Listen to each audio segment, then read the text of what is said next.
This is the Patrick Alexander Podcast. Welcome to your upgrade. Good to have you with me today. This episode today is about something most people don't realize they're living with, and that is brain fog. And more specifically, the fact that you don't notice how foggy you are until the fog lifts. Now, if you're over 40 and you feel like you're not quite as sharp, you lose words mid-sentence, you reread emails twice, you feel flat in the afternoon, and you're more reactive than you used to be, let's pause for a moment. Because before you blame your age, which is what we always do, and before you blame your stress, which is understandable, and before you blame your hormones, which is what we hear everywhere, ask yourself a question. What if this isn't who you are? What if this is what you're running on? Now, let me just start with myself as an example. I didn't realize how foggy I was. I thought I was functioning fine.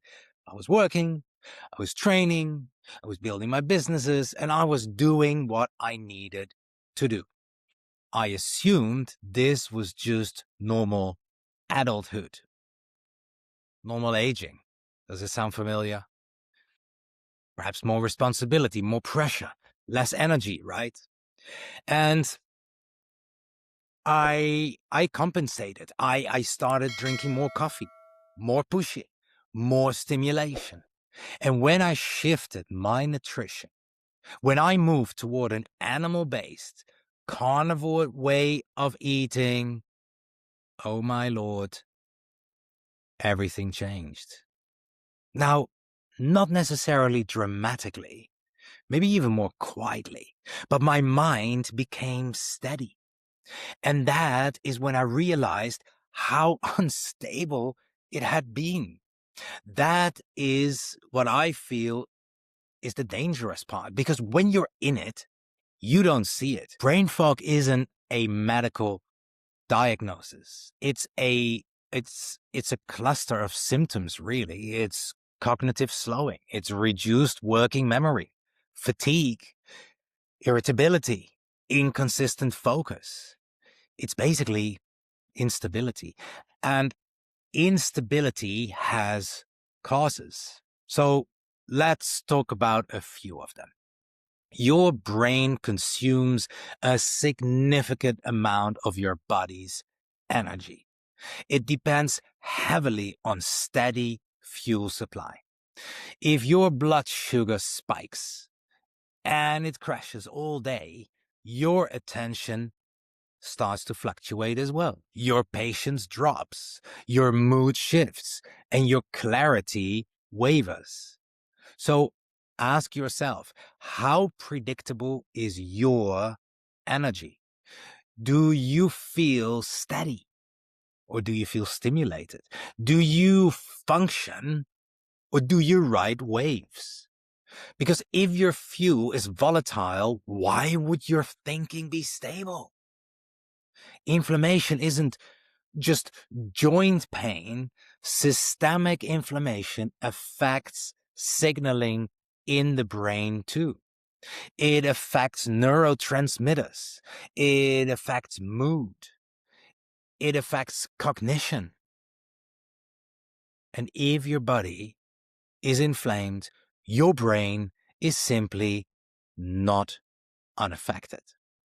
And the most modern diets are inflammatory by design because ultra-processed foods, seed oils, refined carbohydrates, and constant snacking. We've normalized this in today's world. But the fact that it's normal, it doesn't mean it's optimal.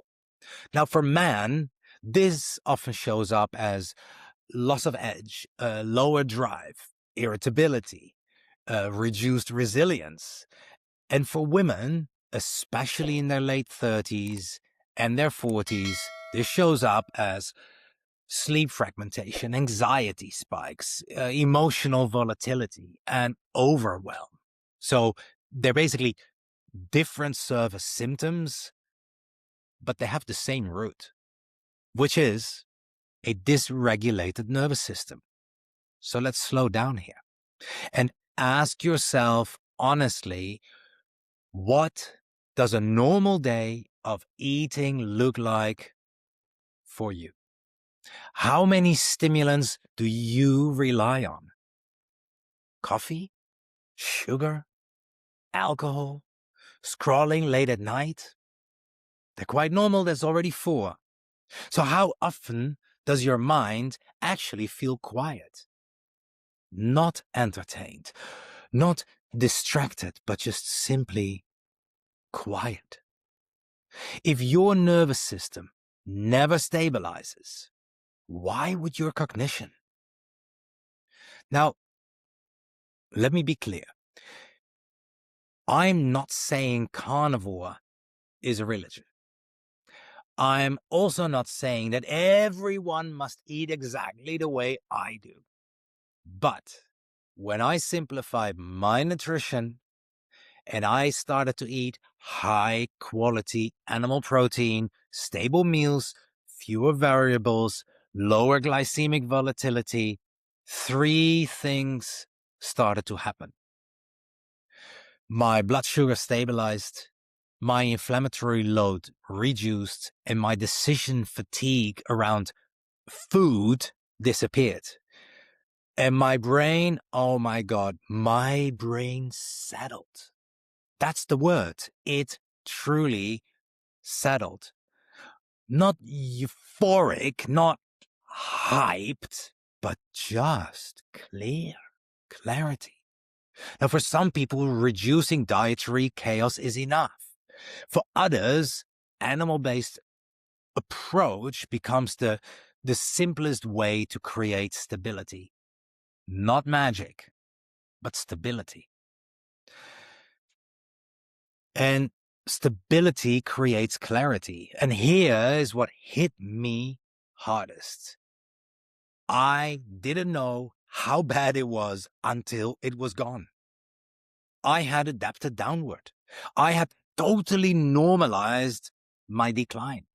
And that's what many people these days are doing.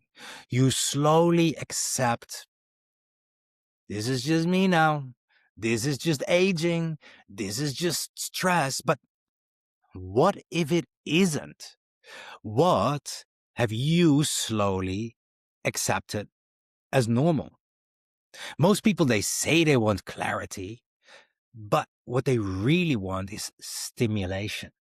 Clarity feels quiet, and quiet can feel quite uncomfortable, especially if you're used to spikes. So the real question isn't, do you want better cognition? The real question is, are you willing to remove the chaos that's creating the fog?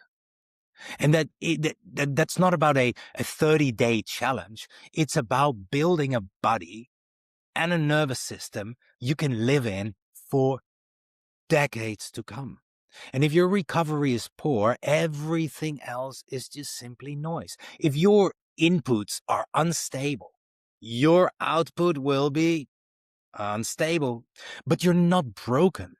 You are simply dysregulated.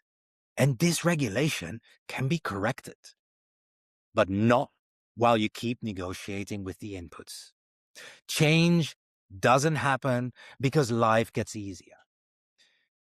It happens when the cost of staying the same simply becomes unacceptable.